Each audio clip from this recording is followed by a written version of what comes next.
అందరికీ నమస్కారం. ఇప్పుడు మన నెల్లూరులో మోజో అండ్ జోజో వారి ఆధ్వర్యంలో అద్భుతమైన రుచులతో ఎన్నో రకాల టీలు, లస్సీలు, మోజోటోలు, మిల్క్ షేక్లు, పిజ్జాలు, సమోసాలు, స్వీట్ కార్న్, పానీపూరీలు, మరెన్నో రుచికరమైన స్నాక్స్ కలవు. ప్రతి ఆదివారం ఒక స్పెషల్ ఫుడ్ ఐటమ్ కలదు. హోమ్ డెలివరీ సదుపాయం కలదు.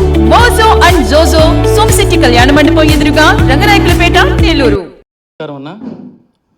ముందుగా దేశం కోసం పోరాడి వీరమరణం పొందినటువంటి తెలుగు బిడ్డ వీర జవాన్ మురళీ నాయక్ గారికి నివాళులర్పిస్తూ ఆయన కుటుంబానికి వైఎస్ఆర్ కాంగ్రెస్ పార్టీ యోజన విభాగం తరపున మా ప్రగాఢ సానుభూతిని తెలియజేస్తూ ఆ కుటుంబానికి ఆ భగవంతుని మనోధైర్యం ప్రసాదించాలని ప్రార్థిస్తున్నా ఉన్నా. ఇకపోతే ఈ మీడియా సమావేశాన్ని ఏర్పాటు చేయడానికి ముఖ్య ఉద్దేశం భగత్ సింగ్ కాలనీకి సంబంధించిన ఇళ్ల పట్టాల ఇష్యూ ఏదైతే జరుగుతూ ఉందో ఆ ఇష్యూని ఉన్న వాస్తవాలను మీడియా ద్వారా ప్రజలకు తెలియజేయాలనే ఉద్దేశంతో ఈ యొక్క మీడియా సమావేశాన్ని ఏర్పాటు చేయడం జరిగిందన్న. గత 2 రోజులుగా మీరు చూస్తూ ఉన్నారు, గౌరవ మంత్రివర్యులు శ్రీ నారాయణ గారు ఆయన కావచ్చు, లేకపోతే ఆయన సంబంధించిన తెలుగుదేశం పార్టీ నాయకులు కావచ్చు, తెలుగుదేశం పార్టీ కార్యకర్తలు కావచ్చు, 1400 కుటుంబాలకి మా నాయకుడు నారాయణ గారు శాశ్వతంగా ఇళ్ల పట్టాలు ఇప్పించాడు అని చెప్పేసి ఆయన సంబంధించిన మీడియాలోనో, లేకపోతే ఆయన సంబంధించిన సోషల్ మీడియాలోనో, ఆయన అనుచరులకు సంబంధించిన ఫేస్బుక్ స్టోరీల్లోనూ హల్చల్ చేస్తూ నానా హంగామా చేస్తూ నెల్లూరు సిటీకి సంబంధించి 2 రోజుల నుంచి చాలా హంగామా చేస్తూ ఉన్నాడు. దాంతోపాటు మళ్ళీ పాలాభిషేకం కూడా చేసుకుంటూ ఉన్నారు. నేను ఒకటే అడుగుతా ఉండే మంత్రి గారు నారాయణ గారిని ఒకటే అడుగుతా ఉండా, ఈ వాస్తవాలు ప్రజలకు తెలియకపోతే ఏమవుద్దంటన్నా, గతంలో మాదిరిగా నారాయణ అంటే అభివృద్ధి, అభివృద్ధి అంటే నారాయణ అని ఏదైతే అన్నారో, నేను ఒక ప్రెస్ మీట్లో కూడా మాట్లాడుతా అబద్ధం అంటే నారాయణ, నారాయణ అంటే అబద్ధం అని కూడా నేను తెలియజేయడం జరిగింది ఆ రోజు. దానికి ఉదాహరణే నేను ఇప్పుడు చెప్పే ఒక చిన్న సంఘటన. గతంలో వైఎస్ఆర్ కాంగ్రెస్ పార్టీ అధికారంలో ఉన్నప్పుడు జగన్మోహన్ రెడ్డి గారు, మా నాయకుడు జగన్మోహన్ రెడ్డి గారు ముఖ్యమంత్రిగా ఉన్నప్పుడు 2019-24 మధ్యలో అక్కడ భగత్ సింగ్ కాలనీకి సంబంధించి వరదలు వస్తే అక్కడున్న చాలా ఇల్లులకు సంబంధించి కావచ్చు, అక్కడున్న చాలా ప్రాంతం డ్యామేజ్ అయితే అప్పుడు మాజీ మంత్రివర్యులు మా అన్న అనిల్ కుమార్ యాదవ్ గారు అక్కడున్న పరిస్థితులను జగన్మోహన్ రెడ్డి గారికి వివరించి ఆయనకి ఆ పరిస్థితులు తెలియజేసి అక్కడున్న వాళ్ళకి శాశ్వత పరిష్కారం చూపించాలనే ఉద్దేశంతో జగన్మోహన్ రెడ్డి గారిని అక్కడికి ఆ ఏరియాకి పిలవడం జరిగింది. స్వయంగా ఆ ప్రాంతానికి జగన్మోహన్ రెడ్డి గారు ప్రాంతానికి రావడం జరిగింది. ఫోటోలు ఆ రోజు జగన్మోహన్ రెడ్డి గారు పర్యటించిన ప్రాంతాలు భగత్ సింగ్ కాలనీలో ప్రజలు ఎదుర్కొంటున్న సమస్యల్ని స్వయంగా చూడడానికి జగన్మోహన్ రెడ్డి గారు పర్యటించిన ఫోటోలు ఇవి. మేము ఆ రోజు ఆయనతో పాటు ఉన్నాం అక్కడ. ఆ రోజు ఆయన స్వయంగా ఆ ప్రాంతానికి వచ్చి ఆ ప్రాంతంలో జరిగిన ఏదైతే ఇబ్బందులు, ఏదైతే అక్కడ సమస్యలు ఉన్నాయో ఆ ప్రాంతంలో ఉన్న ప్రతి ఒక్క పరిస్థితిని ఆయన క్షుణ్ణంగా పరిశీలించి అక్కడున్న బాధితులు వాళ్ళందరినీ కలుసుకొని వాళ్ళతో మాట్లాడినప్పుడు వాళ్ళు ఎంతో బాధతో, వాళ్ళు ఎంతో ఆవేదనతో వాళ్ళు చెప్పిన సమస్యలను విని ఈ సమస్యకి ఎట్లయినా సరే శాశ్వతంగా పరిష్కారం చూపాలి, మళ్ళీ ఈ సమస్య వస్తూ ఉంటే ఇట్లా ఇబ్బందికరమైన పరిస్థితి చేయడం కరెక్ట్ కాదు, ఈ సమస్యకి పరిష్కారం చూపాలనే ఉద్దేశంతో తక్షణమే అక్కడి నుంచి ఆయన 100 కోట్ల రూపాయలను రిటర్నింగ్ వాళ్ళకి సంబంధించి నిధులను అక్కడికక్కడ శాంక్షన్ చేయడం జరిగింది. దాంతోపాటు వీళ్ళందరికీ కూడా శాశ్వతంగా ఇళ్ల పట్టాలు ఇస్తే బాగుంటుందని ఒక ఆలోచన చేసినప్పుడు అప్పుడు ఇరిగేషన్ డిపార్ట్మెంట్ వాళ్ళతో మాట్లాడితే ఇక్కడ ఈ వరద ప్రాంతాల వాళ్ళకి శాశ్వతంగా ఇవ్వడం కుదరదు సార్, ఇప్పుడున్న పరిస్థితుల్లో ఈ రిటర్నింగ్ వాళ్ళు పూర్తి అయితేనే మనం ఇవ్వడానికి దీని మీద బేస్ చేసుకోవడానికి వీలవుతుంది అని ఆ రోజు జగన్మోహన్ రెడ్డి గారు చెప్పడం మా నాయకుడు అనిల్ కుమార్ యాదవ్ గారు చెప్పడం జరిగింది. అప్పుడు ఇమీడియట్గా మా నాయకుడు జగన్మోహన్ రెడ్డి గారు ఆదేశాలు ఏమి ఇచ్చాడంటే, ముందు ఇక్కడ నివసిస్తున్న ప్రజలందరికీ కూడా దాదాపు ప్రతి ఒక్కరికి కూడా ముందుగా పొజిషన్ సర్టిఫికెట్లు ఇవ్వండి, రిటర్నింగ్ వాళ్ళకి సంబంధించిన పనులను త్వరితగతిన యుద్ధ ప్రాతిపదికన ప్రారంభించి తొందరగా పూర్తి చేసి ఆ కుటుంబాలకి ఖచ్చితంగా త్వరగా కూడా మనము ఇల్లు పట్టాలు ఇచ్చే కార్యక్రమం చేపట్టాలని చెప్పేసి ఆదేశాలు ఇవ్వడం జరిగింది ఆ రోజు. అందులో భాగంగానే దాదాపు 3500 కుటుంబాలకి పొజిషన్ సర్టిఫికెట్లు ఇవ్వడం జరిగింది. అప్పుడే ఈ 4 సంవత్సరాల్లో 90% దాకా ఈ రిటర్నింగ్ వాళ్ళు ఏదైతే ఉందో ఆ రిటర్నింగ్ వాళ్ళకి సంబంధించిన పనులు మేము పూర్తి చేయడం జరిగింది. మా గవర్నమెంట్లో, జగన్మోహన్ గారి గవర్నమెంట్లో దాదాపు 90% పనులను, రిటర్నింగ్ వాళ్ళ పనులను కూడా పూర్తి చేయడం జరిగింది. అప్పుడు ఎలక్షన్ కూడా రావడం వల్ల ఆ పనులు కొంచెం నిలిచిపోవడం జరిగింది. దురదృష్టవశాత్తు మేము అధికారం కోల్పోయాం. ఆ తర్వాత వచ్చిన ఈ సంవత్సర వ్యవధి కాలంలో, ఈ సంవత్సర కాలంలో ఏ రోజు కూడా ఆ భగత్ సింగ్ కాలనీకి సంబంధించి వాళ్ళ ప్రజల సమస్యల పట్ల కావచ్చు, ఆ భగత్ సింగ్ కాలనీకి సంబంధించిన ప్రజలు ఇల్లు పట్టాలకు సంబంధించి ఏ రోజు కూడా నారాయణ గారు ఒక ఆలోచన కూడా చేసిన పరిస్థితులు లేవు. కానీ అక్కడున్న లోకల్ నాయకులు కొంతమంది ఇట్లా ఆ రోజు జగన్మోహన్ గారు వచ్చినప్పుడు ఈ విధంగా చెప్పారు, ఆల్మోస్ట్ వాళ్ళ పనులు పూర్తి అయిపోయినాయి, మీరు కానీ ఇప్పుడు కానీ ఒక లెటర్ కానీ పెడితే ఆ లెటర్ ద్వారా ప్రతి ఒక్కరికి ఇల్లు పట్టాలు ఇచ్చే కార్యక్రమం జరుగుతుంది, అది ఆ క్రెడిట్ అంతా మనమే చేసుకున్నట్టు అవుతుందని ఒక సలహా ఇస్తే ఈ పెద్ద మనిషికి చేసాడు మంచిదే. నారాయణ గారు ఒక లెటర్ పెట్టాడు. ఆ పెట్టిన లెటర్లు కూడా ఏం పెట్టాడు, గత ప్రభుత్వంలో కట్టిన రిటర్నింగ్ వాళ్ళు 100% దాదాపు పూర్తి అయిపోయింది, ఆ 10% పనులు కూడా ఈయన ప్రత్యేక శ్రద్ధ పూర్తి చేసింది ఏమీ లేదు, ఆ 10% పనులు కూడా ఆన్ గోయింగ్ ప్రాసెస్లోనే పనులు పూర్తి అయ్యి తప్పితే ఈయన ప్రత్యేక శ్రద్ధ తీసుకుంది ఏమీ లేదు. ఆ పనులు పూర్తి అయిపోయినాయి కాబట్టి అందరికీ పొజిషన్ సర్టిఫికేట్లు ఉన్నాయి కాబట్టి వీటిని బేస్ చేసుకొని మనము ఇల్లు పట్టాలు ఇవ్వచ్చు, ఇల్లు పట్టాలు ఇస్తే మనకు మంచి మైలేజ్ వస్తుంది. ఎందుకంటే చంద్రశేఖర్ రెడ్డి గారు కార్యకర్తలు కావచ్చు సిటీ కాన్స్టిట్యున్సీలు దూసుకుపోతూ ఉన్నారు, ఇట్లాంటప్పుడు మనం ఇట్లా కార్యక్రమం చేస్తే మనకు ఒక మంచి మైలేజ్ వస్తుంది అనే ఒక ఉద్దేశంతో పెట్టాడు. ఈయన ఒక లెటర్ పెట్టాడు, ఇదే లెటర్ పెట్టాడు, నేను చెప్పడం కాదు, వాళ్ళు ఏ లెటర్ పెట్టారు అనేది కూడా మీరే మంత్రి గారిని అడగండి, ఆ లెటర్ చూపించమనండి, ఇరిగేషన్ డిపార్ట్మెంట్కి ఏ లెటర్ పెట్టారు అనేది మీకే తెలుస్తుంది. పెడితే ఈయన లెటర్ పెట్టాడు, క్యాబినెట్ ఆమోదించింది, సంతోషం. 14 వాళ్ళకి మంచి జరగాలన్న ఉద్దేశంతో మేము మా జగన్మోహన్ రెడ్డి గారు ఆయన ఆశీస్సులతో వైఎస్ఆర్ కాంగ్రెస్ పార్టీ తలపెట్టిన కార్యక్రమాన్ని పూర్తి చేసే సంతోషం. కానీ మొత్తం మేమే చేసాము, ఆ పని మొత్తం మేమే పూర్తి చేసాము, రిటర్నింగ్ వాళ్ళు కూడా మా ప్రభుత్వంలోనే కట్టాము, వీళ్ళ సమస్యల పట్ల మేమే చేసాము అని చెప్పుకోవడం దౌర్భాగ్యం అని తెలియజేస్తూ ఉంటాం.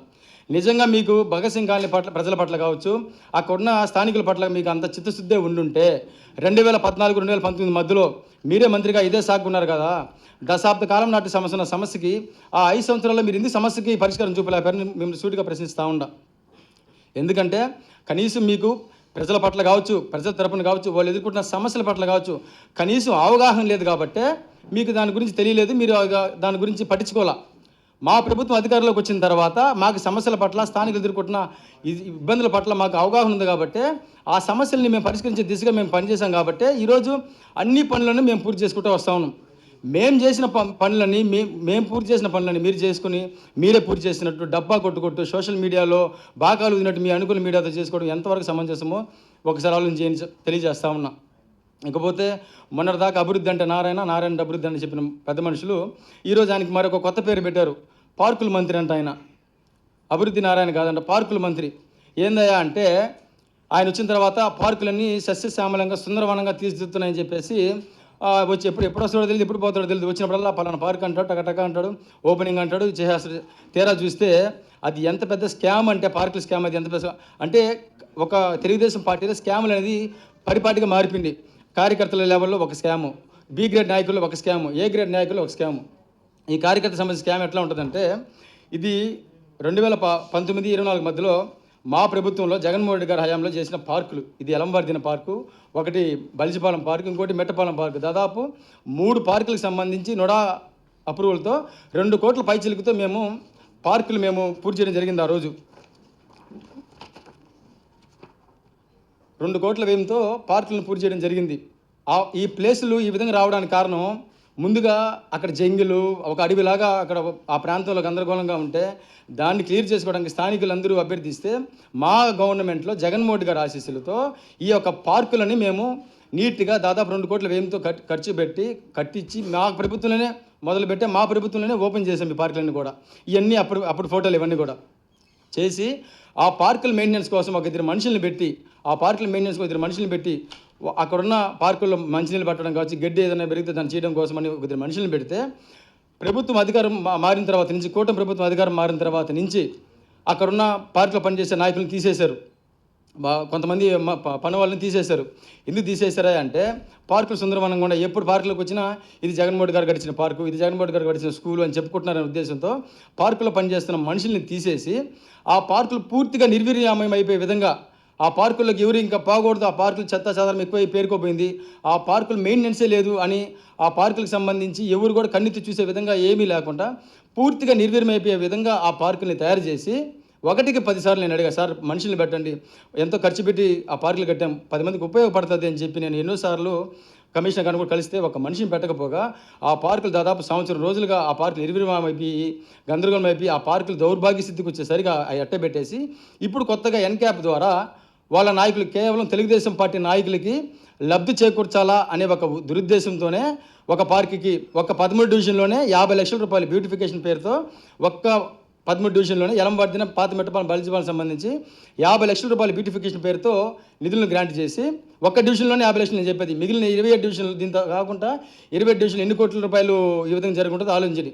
కేవలం బ్యూటిఫికేషన్ అనే పేరుతో వాటికి అద్దులు ఒక డెకరేషన్ లాగా చేసి అవి ఓపెన్ చేసి ఆ పార్కులు మొత్తం మేమే చేసాం, పార్కులు గత ప్రభుత్వం ఏమీ చేయలేదని చెప్పుకోవడానికి మాత్రమే ఈరోజు తెలుగుదేశం ప్రభుత్వం ఆ పార్టీ నాయకులకు కావచ్చు, కార్యకర్తలకు కావచ్చు లబ్ధి చేకూర్చాలనే ఉద్దేశంతోనే ఎన్క్యాప్ గ్రాంట్ ద్వారా ఆ పార్కుని స్టార్ట్ చేసి మేము చేసిన పనులు కూడా వాళ్ళు పునఃప్రారంభించుకుని మేమే ఈ పనులు చేసాము, మేము అభివృద్ధి అంటే నారాయణ, పార్కుల మంత్రి నారాయణ అని చెప్పించుకోవడానికి ఈ విధంగా చేశారు తప్ప ప్రజలకి ఏ విధంగా ఉపయోగ పరిస్థితిలో ఈరోజు లేదు.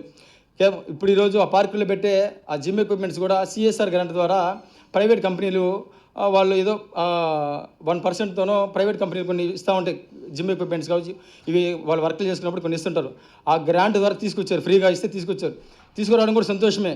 ఇక్కడ భయపడాల్సిన విషయం ఏంటంటే తెలుగుదేశం ప్రభుత్వంలో ఏదైనా పని చేస్తే రూపాయి ఆదాయం లేకుండా ఏ పని చేయరు. అట్లాంటి ఒక ఉచితంగా ఒక పని చేశారంటే ప్రజల మీద ఫ్యూచర్లో ఏం భారం పడుతుందో అనే భయంతో ఆందోళన ప్రజలు ఉన్నారు.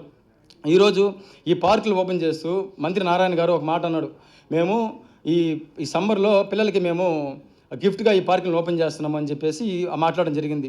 నిజంగా నీ కార్యకర్తలకి లబ్ధి చేకూర్చాలన్న ఉద్దేశంతో నీ పనులని తలపెట్టి ఈరోజు నువ్వు పనులు ఒక్కొక్క నాయకుడికి ఒక్కొక్క ఊరిలో ఒక్కొక్క నాయకుడికి పని ఇచ్చేసి ఆ డబ్బుల్లో సగం మిగిల్చుకొని జోబులు వేసుకోమని నువ్వే స్వయంగా వాళ్ళకి సలహాలు సూచనలు ఇచ్చి ఓపెనింగ్ టైంలో వచ్చి పిల్లలకి నేను బహుమతి ఇస్తున్నానని చెప్పడం ఎంతవరకు సమంజసమో తెలియజేస్తా ఉన్నా.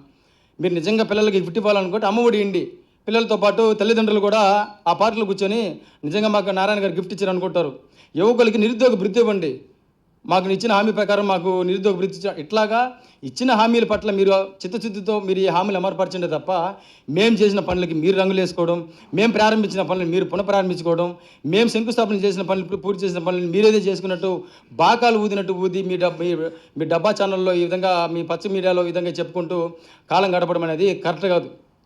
జగన్మోహన్ రెడ్డి గారి అభిమానిగా వైఎస్ఆర్ కాంగ్రెస్ పార్టీ కార్యకర్తగా ఈరోజు ఒకటే గర్వంగా మీడియా ముఖం కూడా చెప్తా ఉన్నా, మా 5 సంవత్సరాల పరిపాలనలో 2019-2024లో కరోనా లాంటి కష్టకాల పరిస్థితుల్లో కూడా 5 సంవత్సరాలు జగన్మోహన్ రెడ్డి గారి అభిమానిగా ఒకటే నేను ఛాలెంజ్ చేస్తూ ఉన్నాయి ఈ తెలుగుదేశం పార్టీ నాయకులు కావచ్చు, కార్యకర్తలు కావచ్చు, ఎవరైతే సంబరాలు చేసుకున్నారో వాళ్ళకి నేను సూటిగా ఛాలెంజ్ చేస్తూ ఉన్నాం. 5 సంవత్సరాల్లో మా ప్రభుత్వం ఇది మొదలుపెట్టింది, ఇది పూర్తి చేసింది అని మేము 100 పనులు చేసి చూపించగలుగుతాం, ప్రూఫ్స్తో సహా మీకు చూపించగలుగుతాం. ఈ పని మా ప్రభుత్వంలో మొదలుపెట్టాము, మా ప్రభుత్వంలోనే మేము పూర్తి చేసామని ధైర్యంగా గర్వంగా చూపించగలుగుతాం. ఒక్క తెలుగుదేశం పార్టీ నాయకుడైనా సరే, ఒక్క తెలుగుదేశం పార్టీ కార్యకర్త అయినా సరే 2014-19 5 సంవత్సరాలు, ఇప్పుడు 1 సంవత్సరం, 6 సంవత్సరాల్లో ఇదిగో మేము ఈ పని మొదలు పెట్టాం, మా ప్రభుత్వం హయాంలో ఈ పని మేము పూర్తి చేసామని ఒక్క సిటీ కాన్స్టిట్యూన్సీలో ఉన్న ఒక్క తెలుగుదేశం పార్టీ కార్యకర్త నాయకర్త చెప్పగలడని, మీ గుండెల మీద చేయేసి చెప్పగలడని మీడియా ముఖంగా నేను ప్రశ్నిస్తా ఉన్నా. చెప్పలేరు, ఎందుకంటే మీరు చేసేది ఏమి ఉండదు. మేము చేసిన పనులకి ఈ విధంగా మీరు రంగులు వేసుకోవడం, మేము ఫ్లైఓవర్ కడితే దానికి మీరు రంగులు వేసుకోవడం, ఈ ఫ్లైఓవర్ మేమే చేసామని చెప్పుకోవడం, ఇట్లా ఒకటి కాదు. మైపాడు రోడ్డుని నీట్గా డబుల్ రోడ్ చేసి 10 మందికి ట్రాఫిక్ లేకుండా సమస్య క్రియేట్ చేయాలని మేము మా ప్రభుత్వంలో జగన్మోహన్ గారి ఆశీస్సుతో ఆ రోడ్డుని మొదలు పెడితే ఆ జాఫర్ సాబ్ కెనాల్ పక్కన ఇప్పుడు అంగళ్ళు పెట్టించి అక్కడ ట్రాఫిక్ సమస్య క్రియేట్ చేసి గందరగోళం సృష్టించి దాన్ని కూడా రేపు పాలాభిషేకం చేసుకునే పరిస్థితులు నువ్వు ఉండవు నారాయణ గారు, గుర్తుపెట్టుకోండి. అంతే తప్ప ఒక్కటి కూడా మీ సొంతంగా ఒక పని చేసింది కూడా లేదని మీకు సూటిగా తెలియజేస్తూ 2019-24 మధ్యలో మేము ఎన్ని పనులు చేసామో, మేము ఈ విధంగా చేసామో అనేది మేము ధైర్యంగా గర్వంగా మేము చెప్పగలుగుతాం. అదేవిధంగా 2014-2019 మధ్యలో మీరు ఎందుకు ఈ పనులు చేయలేకపోయినారో, లేదు మీరు చేసిన పనులు ఇవన్నీ మీరు గర్వంగా చెప్పుకున్న పరిస్థితిలో మీరు కానీ ఉంటే మేము మీరు రేపు ఏదైనా సరే ఈ సంవత్సరం తర్వాత అయినా సరే మీరు ఎప్పుడైనా సరే ఏదైనా ప్రజలకు ఉపయోగపడే పని చేస్తాము, పని చేయాలని మీకు ఆలోచన వస్తే, ప్రజలకు ఉపయోగపడే శాశ్వతమైన అభివృద్ధి పని కానీ చేయదలుచుకుంటే ఆ పనితో మేము మీతో కలిసి నడవడానికి సిద్ధంగా ఉన్నామే తప్ప ఇట్లా చీప్ పబ్లిసిటీతో కూడిన పనులకు, మా ప్రభుత్వం హయాంలో చేసిన పనులకు మీ ప్రభుత్వం చేసిందని చెప్పుకునే చీప్ పబ్లిసిటీతో కూడిన పనులు మేము చేయము. నిజంగా మేము చెప్పుకోవాలనుకుంటే 2019 మా ప్రభుత్వం జరిగిన 100 పనులు కూడా మేము అనేక రకాలుగా పబ్లిసిటీ మేము చెప్పుకునే వాళ్ళమి, కానీ మేము చెప్పుకోవాలా. ఎందుకంటే ఆ 5 సంవత్సరాల్లో కూడా ప్రజలకు ఉపయోగపడే పనులు కావచ్చు, ప్రజల తరపున పోరాడాలనుకున్న పనులు కావచ్చు, ప్రజలకు ఏ ఉపయోగపడతాయో అవి చేయడానికి మేము ముందుకొచ్చి మా నాయకుడు జగన్మోహన్ రెడ్డి గారు ముందుకెళ్ళాడు తప్ప ఏ రోజు కూడా చేసిన పనులకి భారీ ఎత్తున పబ్లిసిటీ ఇచ్చుకోవాలా, భారీ ఎత్తున మేము చెప్పుకోవాలని ఆలోచన మేము చేయాల. కానీ ఈరోజు మీరు చేస్తుంది ఏంటి? కేవలం డైవర్షన్ పాలిటిక్స్, కేవలం మేము చేసిన పనులకి మీరు రంగులు మెరుపులు దిద్దుకోవడం, మీ పేర్లు మేము చేసిన పనులకి మీ పేర్లు పెట్టుకోవడం, మేము ఓపెన్ చేసిన కార్యక్రమాన్ని మీరు పునఃప్రారంభించుకోవడం, డబ్బాలు కొట్టుకోవడం తప్పితే మీరు చేసింది ఏమీ లేదని తెలియజేసుకుంటూ, జగన్మోహన్ రెడ్డి గారి ప్రభుత్వంలో సస్యశ్యామలంగా ప్రజలందరూ ఎంతో సంతోషంగా ఉన్నారు. మీ కూటమి ప్రభుత్వం ఇచ్చిన సరక నరకయాతన అనిపిస్తున్న ప్రజలనే దానికి చిన్న ఉదాహరణే.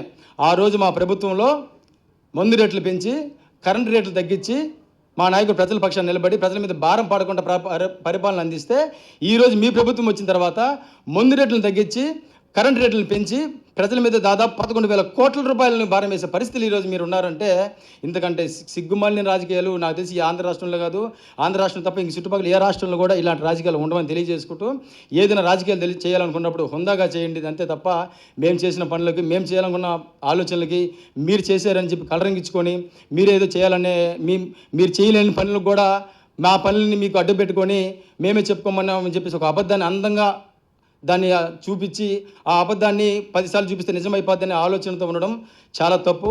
ఇక నుంచైనా సరే హుందాతో కూడిన రాజకీయాలు చేయాలని, ప్రజలకు ఉపయోగపడే అభివృద్ధి కార్యక్రమాల్లో మమ్మల్ని భాగస్వామ్యం చేస్తే మీతో కలిసి నడవడానికి మేము సిద్ధంగా ఉన్నామని తెలియజేసుకుంటూ, మరొకసారి ఈరోజు 1400 కుటుంబాలకు సంబంధించిన ఏదైతే ఇల్లు పట్టాల సంబంధించిన ఇష్యూ ఉందో, ఆ కుటుంబాలకి గతంలోనే దాదాపు వాటితో పాటు 3,500 కుటుంబాలకి మా ప్రభుత్వంలో జగన్మోహన్ గారి ఆశీస్సులతో పొజిషన్ సర్టిఫికేట్ ఇచ్చామని తెలియజేసుకుంటూ, వాస్తవాలను ఎప్పుడు కూడా ప్రజలకు తెలియజేయాలనే ఉద్దేశంతో ఈ యొక్క మీడియా సమావేశం ఏర్పాటు చేయడం జరిగింది.